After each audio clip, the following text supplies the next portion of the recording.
Olá pessoal, eu sou a Glauce, esse aqui é o nosso parceiro Daniel. Nós estamos preparando para vocês hoje, em tempos de quarentena, lembrando que nós estamos aqui com o nosso álcool em gel, uma lição para a nossa escola dominical, para vocês alunos que estão aí já há alguns dias, né, nesse período de isolamento, e a gente decidiu preparar essa aula com todo carinho, com todo amor para vocês, esse material para que vocês possam, nesse período, estar absorvendo e dando continuidade à nossa escola dominical, esse ambiente que é tão gostoso, que é tão prazeroso, que nós temos, né, alegria em estar. Nós estamos aqui para entregar algo do coração de Deus para o seu coração, para que vocês, juntamente com a sua família, os seus amigos, possam desfrutar desse momento de conhecimento. Então, não sei o horário que você está assistindo isso, se é bom dia, boa tarde ou boa noite, eu não sei. Aqui agora é boa noite, o tempo está bom, espero que aí também esteja. Como a Glaucia ela comentou, e a importância que a nossa igreja ela dá à questão da escola dominical, a gente está aqui simplesmente te estimulando, mesmo que no físico a gente não consiga estar ali no templo, mas assim, de uma forma virtual, a gente está aí te motivando a estar lendo a Bíblia e sendo ministrado pela palavra de Deus. E hoje a gente tem um tema bem interessante. Antes de falar sobre o tema, eu queria trazer o bate-papo, o desafio do bate-papo, para a gente poder compreender o que a gente vai estar falando um pouquinho. E pensa nessa pergunta: nossas leis, costumes e tradições promovem a vida? Como agir quando os nossos direitos prejudicam outras pessoas? Não só pela questão da quarentena em si que a gente está e toda essa tendência que a gente está de pandemia, a gente vê que constantemente o nosso mundo ele continua mudando e de certa forma muito nos assusta. Eu me lembro da fala de um tio meu, um pouco mais antigo, e ele dizia que quando ele queria fazer negócio com as pessoas, era simplesmente ele falar assim: eu sou crente. E era o ticket que ele tinha ali, o cartão de crédito atestado da palavra dele, para ele conseguir fazer as coisas. Só que hoje em dia, conforme a gente vai vendo, e o tempo ele vai mudando, ser cristão por si só não é sinônimo de honestidade. Cristão não é sinônimo de caráter. E a gente vê que muitas das vezes nós somos pressionados a agir de uma maneira diferente do que a palavra de Deus ela nos instrui. E essa lição ela tem como objetivo falar sobre isso, sobre o que nós devemos ceder, se é que devemos ceder em si. Se a gente avalia o que Deus ele tem para as nossas vidas, a sua palavra para as nossas vidas, ou se a gente cede às pressões de uma sociedade que cada vez mais se multiplica e muda seus conceitos por aí. E sobre isso a gente vai estar lendo um pouquinho e conversando sobre essa lição. Pessoal, vocês que participam da escola dominical, nós demos início à nossa nova revista, olha, linda, maravilhosa. E nós estamos hoje na lição 3, estamos retomando a lição 3. A primeira lição a gente aprendeu um pouco mais sobre a pessoa de Jesus. A lição 2 a gente aprendeu sobre a Maria, que gerou o Filho de Deus. E hoje nós estaremos aprendendo um pouco mais desse diálogo aberto sobre a vida de José, que foi o companheiro de Maria. Então a gente vai entender um pouco sobre algo que a gente fala muito. Essa palavra empatia. A gente vai ver através das atitudes de José, da história que ele viveu com Maria, do chamado, do entendimento, da compreensão que ele teve do propósito divino sobre a vida de Maria, como o posicionamento dele muito tem a nos ensinar com tudo isso que Daniel acabou de falar. No ambiente que a gente está dentro da nossa igreja, na sociedade, diante das pressões da sociedade, como a gente pode aprender, baseado no exemplo de José, a lidar com tudo isso. Beleza. Então, para a gente iniciar, vamos para a nossa leitura base, que está lá no livro de Mateus 1, do versículo 18 ao versículo 25. Vou fazer a leitura de Mateus 1, do verso 18 ao 25, que diz assim: Ora, o nascimento de Jesus Cristo foi assim. Estando Maria, sua mãe, desposada com José, antes de se ajuntarem, achou-se ter concebido do Espírito Santo. Então José, seu marido, como era justo e não a queria infamar, intentou deixá-la secretamente. E projetando ele isso, eis que um sonho lhe apareceu o anjo do Senhor, dizendo para ele: José, filho de Davi, não temas receber a Maria por sua mulher, porque o que nela está gerado é do Espírito Santo. Ela dará à luz a um filho, e lhe porás o nome Jesus, porque ele salvará o seu povo de seus pecados.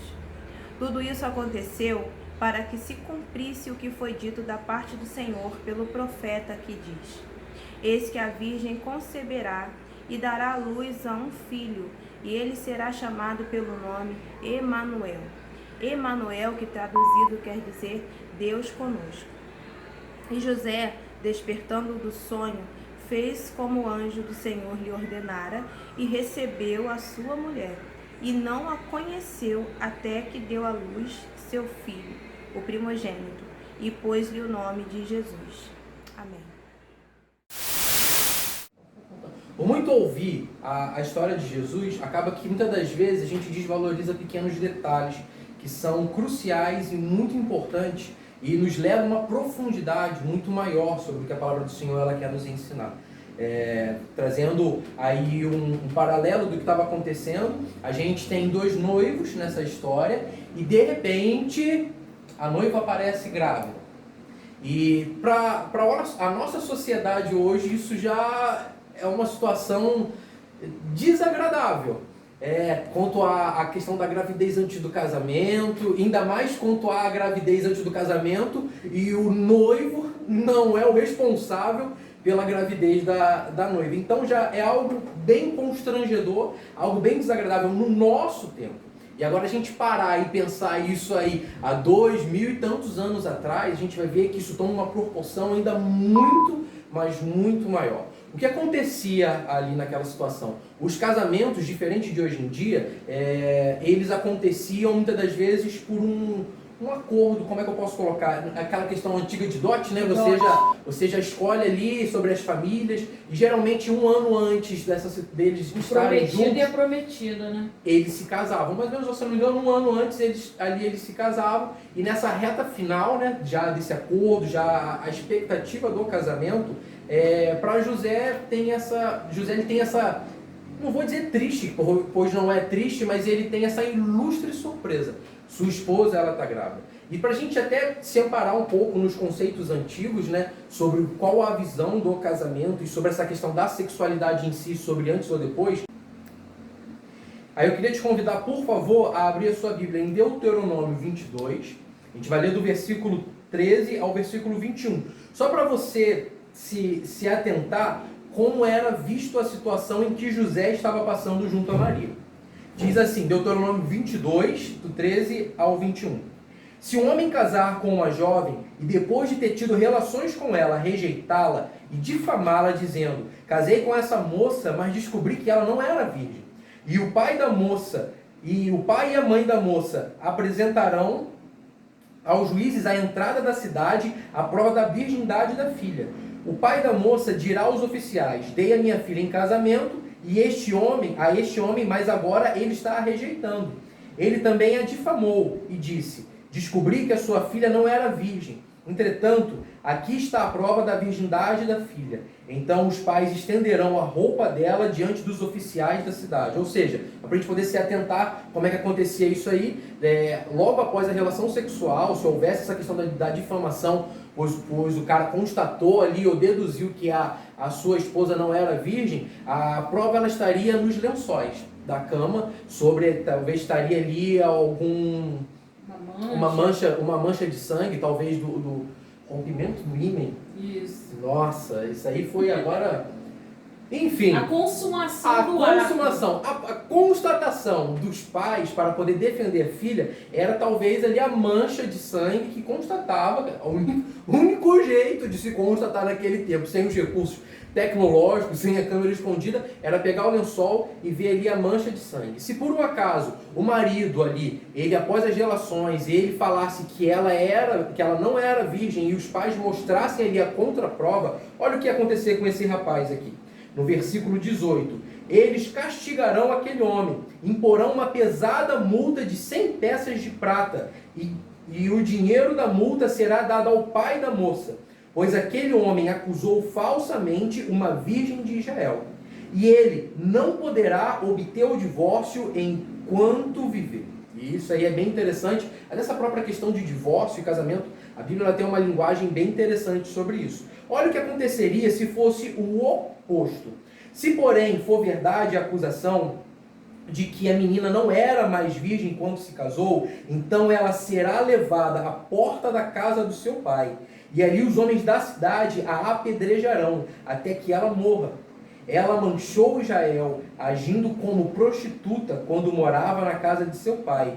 Assim, o mal será eliminado do meio de vocês. Nada radical. Você acha radical? Radicalíssimo. É até injusto, não falando sobre ideologias, mas se houvesse talvez aqui uma pauta para uma feminista, ela falaria por que com o homem só é uma multa e a mulher ela é apedrejada. E assim, é desagradável a situação. Nesse cenário é que a gente encontra ali José e Maria. E aí você imagina, não sei ali, José ele tinha sua ocupação, não sei se ele estava com algumas entregas atrasadas, eu não sei se estava em alguma crise financeira naquele tempo, eu não sei as preocupações que ele tinha na cabeça dele, mas eu sei que essa era mais uma preocupação. Quer completar com alguma coisa, Glaucia? Então, a gente vê que existe um cenário, né, como o Daniel falou, um cenário fora daquilo que a gente considera comum, daquilo que seria o correto, vamos assim dizer. E é muito interessante que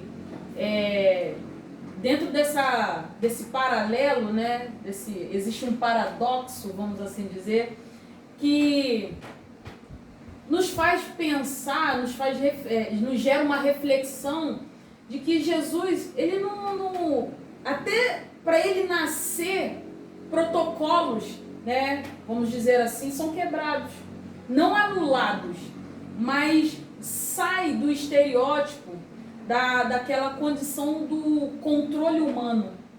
Porque nós, seres humanos, nós somos tendenciosos a isso.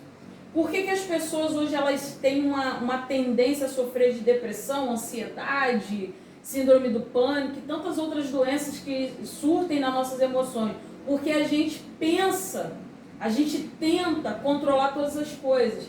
E quando acontece esse cenário na vida de José, na vida de Maria, é totalmente diferente daquilo que o homem poderia controlar. Porque, como o Daniel falou aqui, já existia algo, né, cultural, né, que passa de geração para geração, e José ele estava noivo de Maria.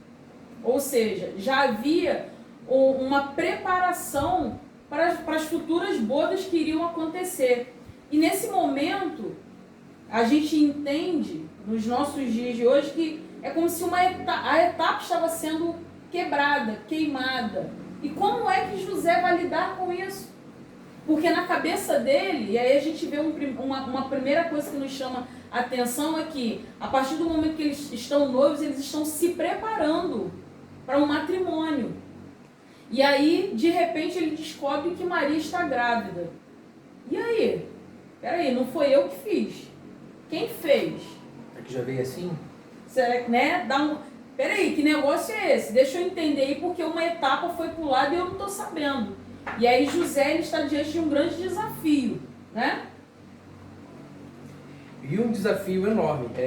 O versículo 19, ele vai usar um termo aqui, e muitas das vezes a nossa leitura rápida, a gente deixa passar despercebido.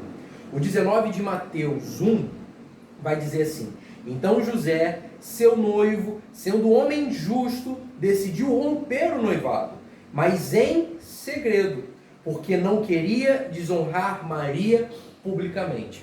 Olha só o que acontece nessa situação. Se a gente parar e ler a Bíblia de uma forma linear, a gente vai perder alguns detalhezinhos bem interessantes. Esse romper o noivado em segredo, ele quer dizer muita coisa. Se a gente até parar para ver a primeira partezinha do versículo 19, vai dizer que José, o seu noivo, ele era um homem justo.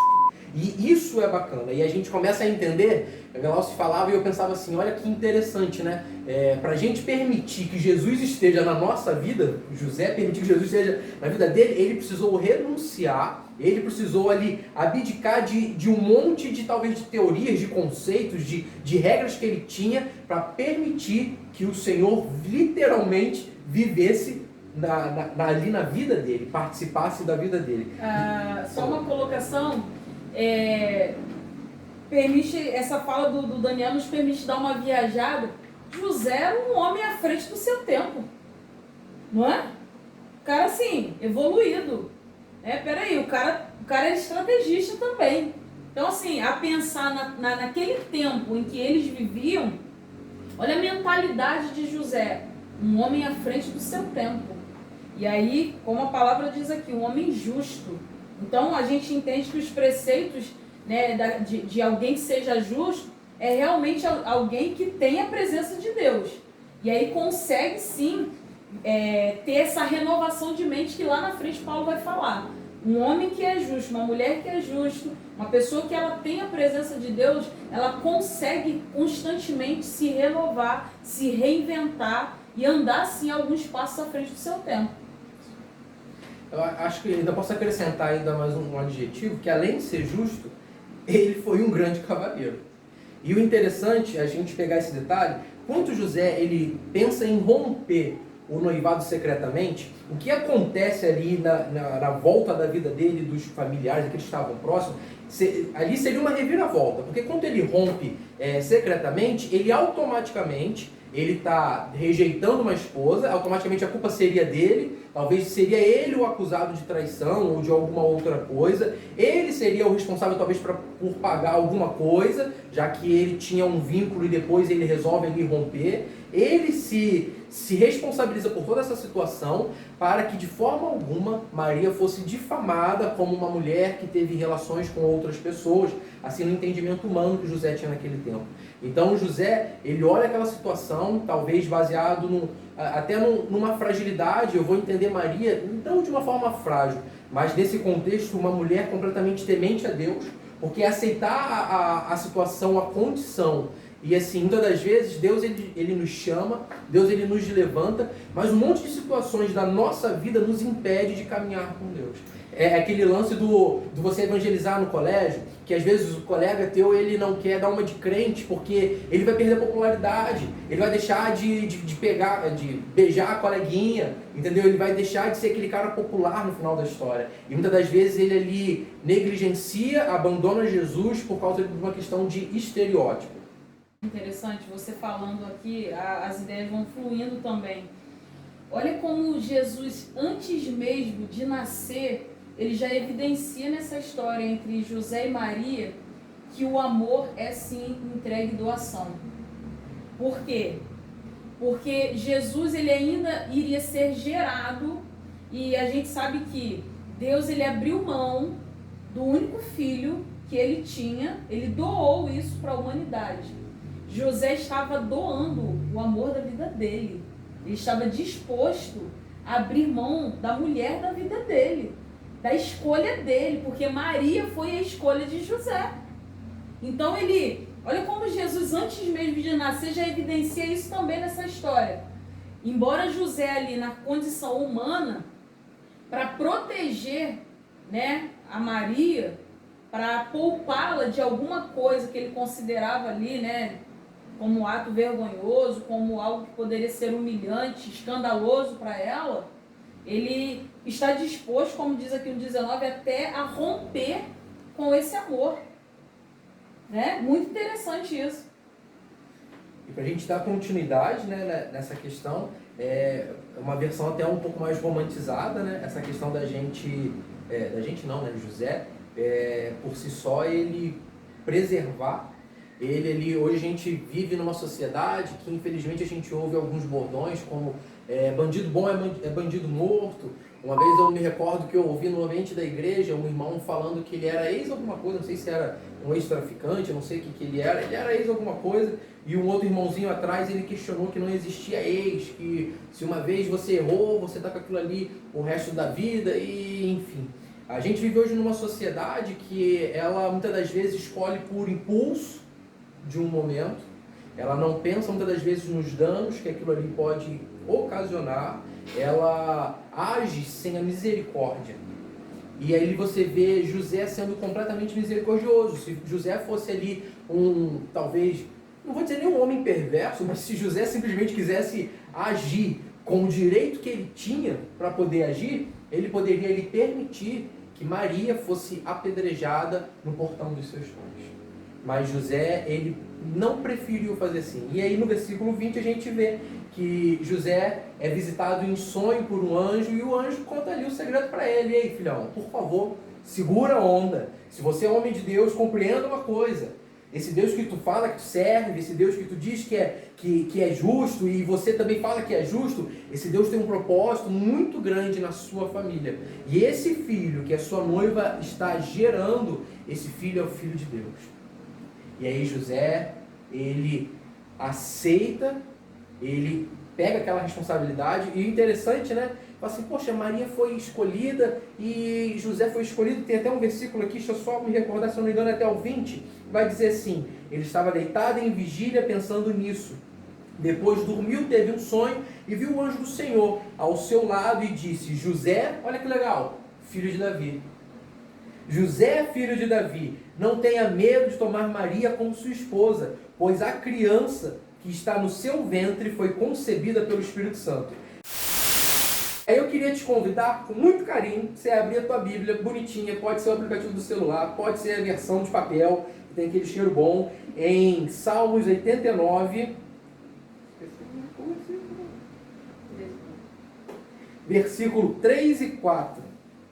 Olha só que legal. Fiz aliança com meu escolhido e jurei a Davi, seu servo, para sempre estabelecerei a tua posteridade e firmarei o teu trono de geração em geração. Yes. Eu gosto muito quando a gente conversa o Novo Testamento com o Antigo Testamento e a gente tem ali a veracidade da palavra de Deus. Isso é bem legal, isso é bem profundo, isso é completamente espiritual e isso é só mostrar que assim, quando a gente fala sobre a Bíblia, um conjunto de livros, a gente está falando sobre um tempo de escrita de talvez um livro para o outro de anos e anos. A gente vê que os tempos eles passam, mas o que Deus tem no coração dele não passa.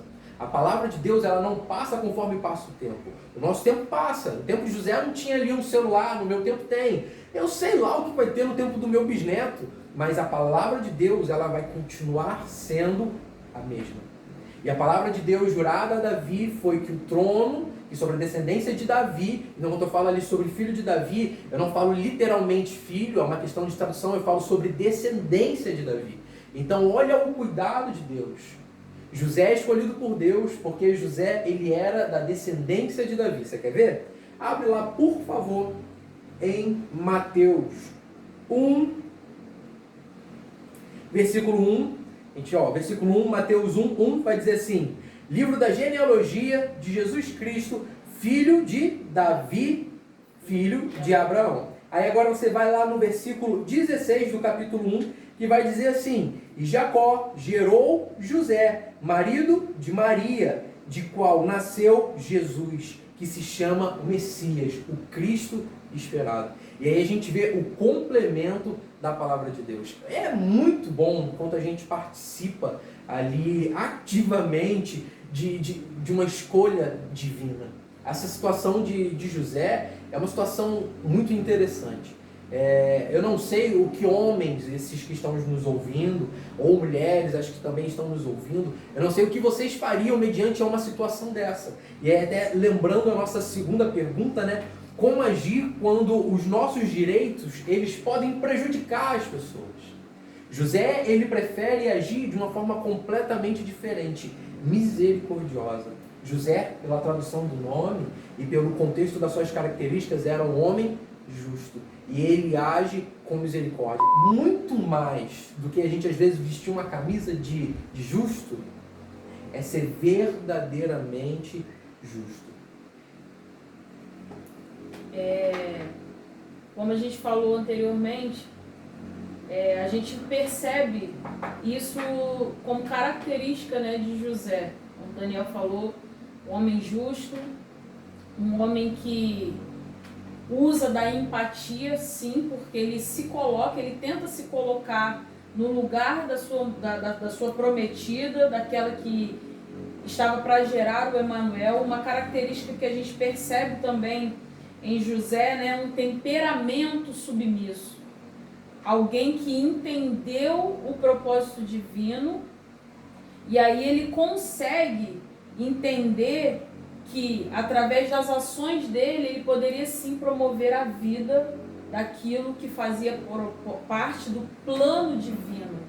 Então a gente precisa entender que esse critério de José, essa característica tão latente de ele ser alguém justo, passa por essa questão do temperamento submisso a Deus.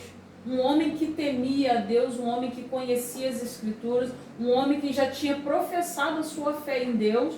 E quando a gente compreende isso, quando a gente recebe o Espírito Santo de Deus na nossa vida, a gente consegue ter também, alcançar também esse temperamento de submissão, de entender que não mais eu guiarei as minhas vontades, os meus ímpetos.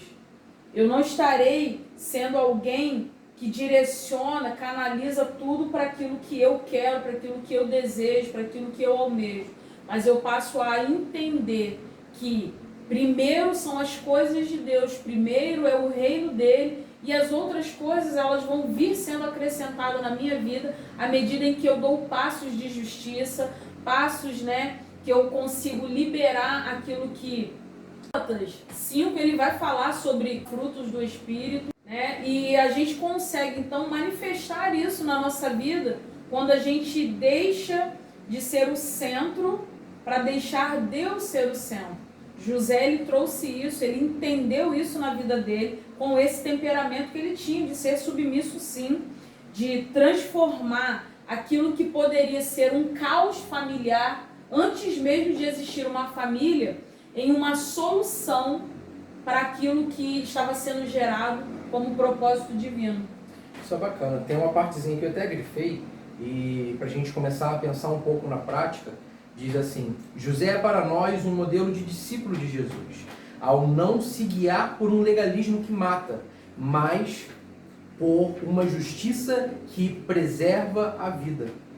Ele abriu mão dos seus próprios direitos, ele poder abriu mão ali até de uma questão de um processo. E assim, a gente fala da Bíblia e a gente coloca em xeque as nossas atitudes em si. E o que a gente tem feito? A gente está falando sobre alguém muito importante que abriu mão para que houvesse vida. E nessa questão de abrir mão, não por si só, não porque ele abriu mão, ali houve um papel de destaque por ele, isso ali já era um plano, algo no coração de Deus, mas a gente vê ali a recompensa, se é que pode se dizer assim, de se permitir ser guiado por Deus. Nós, aí eu falo volta aquele discurso lá, né, aquela frasezinha feita que a gente usa ultimamente, que bandido bom é bandido morto, né? A gente muitas das vezes sentencia as pessoas. A gente muitas das vezes mata as pessoas. E a gente acha que essa condição de matar pessoas é aquela atitude física de pegar uma arma ou usar de força e acabar com a vida da pessoa. Muitas das vezes a gente mata sonhos e pessoas com as nossas palavras. Muitas das vezes a vontade de ter razão nos atrapalha muito. E aí, você que está ouvindo, que é jovem, que é juvenil, você que é adulto, você que já está numa idade de mais experiência, pensa aí se alguma vez na tua vida aconteceu isso, a tua vontade, o teu desejo de ter razão sobre alguma situação, ou de querer achar que estava por cima das coisas, se isso já te atrapalhou. Quantas das vezes esse desejo nosso, esse impulso nosso, essa maldição carnal nossa, né, que vem caída, ela tem nos atrapalhado nas relações. A gente, infelizmente, muitas das vezes, nós olhamos com olhares de desprezo e nos falta um olhar de misericórdia. A gente vê tantas e quantas pessoas, elas estão à margem da sociedade, quantas e tantas pessoas, elas às vezes dependem de uma palavra que motive um dia. Somos nós, os Josés, de hoje, se é que assim a gente pode dizer, para mudar a nossa atitude e trazer vida àquele que poderia ser sentenciado. Então, que as nossas atitudes, que o nosso caráter, que o nosso dia a dia, ele permita que o outro viva. Não o outro, né? O próximo. Eu gosto da questão do próximo que tem uma proximidade bem maior. Então, que o próximo, que as minhas atitudes, o que eu entendo que é dom meu, o que eu entendo que é talento meu, que ele exista para que vocês sejam servidos. E assim a gente vai conseguir compreender como é bom e agradável permitir que o Senhor Jesus Cristo nos guie, administre as nossas vidas. Maior do que uma discussão sobre ideologia é baixar nossas cabeças e ouvir a voz que Deus tem para nós. José, ele foi obediente. Antes dele ouvir a voz de Deus, ele já queria preservar. Depois que ele ouve a voz de Deus, ele age com mais misericórdia e amor e cuidado. Então que a gente pensa, reflita na história do nosso amigão José, e que a gente, através das nossas atitudes, do nosso falar, do nosso viver, que a gente consiga gerar frutos que agradem ao Senhor Jesus Cristo. Bons frutos. Verdade. Então, galera, a gente está finalizando aí. Entenda que pra gente é desafiador e agradecemos a vocês aí a atenção. Depois dá um toquezinho pra gente, dá um puxãozinho de orelha, dá um abraço também no momento oportuno. Por enquanto não, álcool em gel, distância, entendeu? Mas eu quero agradecer vocês que estão aí e lembrar o seguinte. Lembra, tá uma pandemia, tá um monte de situação, mas nós estamos na gincana. E eu preciso saber se vocês querem ganhar ou não. Então logo após esse vídeo vai ter um linkzinho, eu não sei em qual ponto, mas ele vai estar disponibilizado para vocês participarem, entendeu? E ele vão estar ali algumas perguntas referentes à nossa lição. Então se você quer pontuar e também quer testar o seu conhecimento bíblico, saber se tu vai para o céu conhecendo a palavra de Deus, por favor, eu quero te convidar e sem querer te intimar a participar também da nossa enquete. Compartilha aí esse videozinho com o pessoal da igreja, também quem for da igreja participa lá. Se eu estiver bonitinho, não sei como é que tá meu cabelo, você dá uma dicasinha aí, ou então me presta um boné. Mas no mais, que Deus abençoe, tem um momento de devocional com a sua família, esse momento todo que está em casa, um pouco recluso, tem um momento de paz, e seja igual ao José. Promova a vida para todas as pessoas que você encontrar e participarem do seu ciclo de relacionamento. Beleza? Beijo, muito agradecido por tudo. Fiquem com Jesus. Beijo, galera! Só lembrando a vocês que nós temos os nossos canais, nossas redes sociais. No YouTube, segue lá, compartilha, dá o seu like, Metodista Jardim Carioca. No Instagram nós somos @metodistasjc e no Facebook Igreja Metodista Jardim Carioca. Esses são os nossos canais digitais que você pode acessar as nossas plataformas com conteúdos, lives, nossos estudos bíblicos, células, principalmente agora chegando com Força Total, nossa escola dominical. Acesse e absorva todo o material que nós estamos disponibilizando para você lá. Beijão!